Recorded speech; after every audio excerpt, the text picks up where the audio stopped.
A landmark review into water in England and Wales is calling for a complete overhaul of the system, aiming to crack down on overcharging, leaky pipes and keep water companies in check. There are 88 recommendations, including scrapping the regulator Ofwat. But there are warnings all of this could hit consumers' pockets. Now, Caroline Lewis is here to talk us through this. Caroline, this has taken 9 months, this review. The author's been speaking in the last hour or so. What is the crux of it? Well, this comes at a time when public trust in water companies is at an all-time low due to rising prices, crumbling infrastructure, record high pollution, and all while bosses are taking home big bonuses. Now, the report found that the current system is complex, inconsistent, and has for too long prioritised profits. Now, as you mentioned there, currently the regulation of the water industry is spread across several different bodies. Now, the review has suggested that that changes and that there's set up one regulator in England and another in Wales, where the system is a little bit different. Other recommendations include giving the regulator more powers. Now, at the moment, water companies have to report on themselves if there's a sewage spill. That is recommended to end and be handled by the regulator.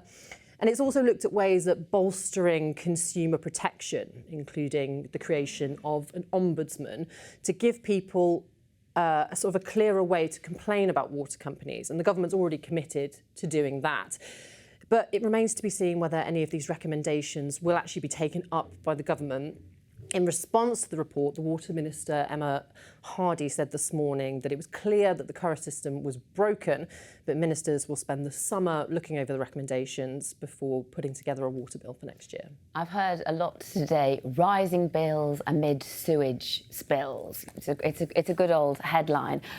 By having one body all across it, will that make a difference to and perhaps keeping water companies better in check with this body? Will this then have an impact on our bills? It won't. In short? In short, it won't. And that's because, as the Water Minister said this morning, the future price rises that we've been looking at are already baked in. And that's because for years and years there has been massive underinvestment in our water systems by water companies, and we're still using Victorian systems that are no longer fit for purpose. So it's going to cost more than £100 billion to upgrade them. So what they've said is that bill rises will continue and will go up by another 30% over the next 5 years. They have put forward some recommendations to try and ease the pressure.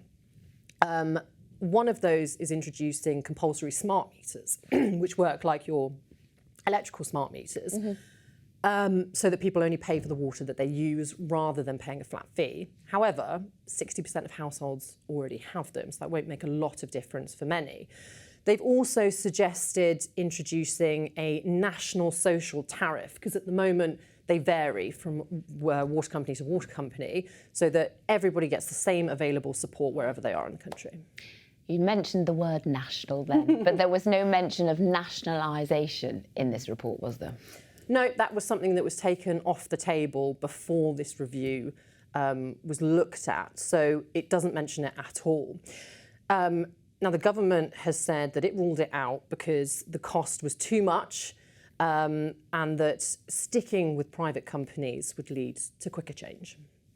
I fundamentally believe that if we were to look into nationalisation, number one, all the private investment would dry up, because which private investor is going to invest in a water company if they think you're going to take it off them? And number two, we'd end up in legal fights with all of them. My focus is in how quickly can I get to a state where we're cleaning up our rivers, lakes and seas. I'm a pragmatist. I'll work with what's best and what's quickest, and that's what I'm looking at. Now, this decision to take nationalisation off the table has not been received well by campaign groups. River Action said that while this report acknowledges the depth of the crisis, the review had missed a once-in-a-generation opportunity to reset a broken and corrupt system.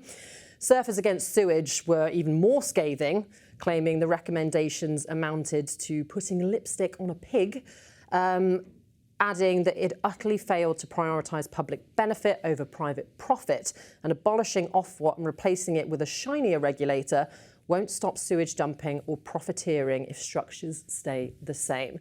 So it's really not been received well. Well, a broken system, but potentially en route now after this report to having it slightly fixed, maybe, we hope. Thank you very much for running us through all of that. Thank you, Caroline.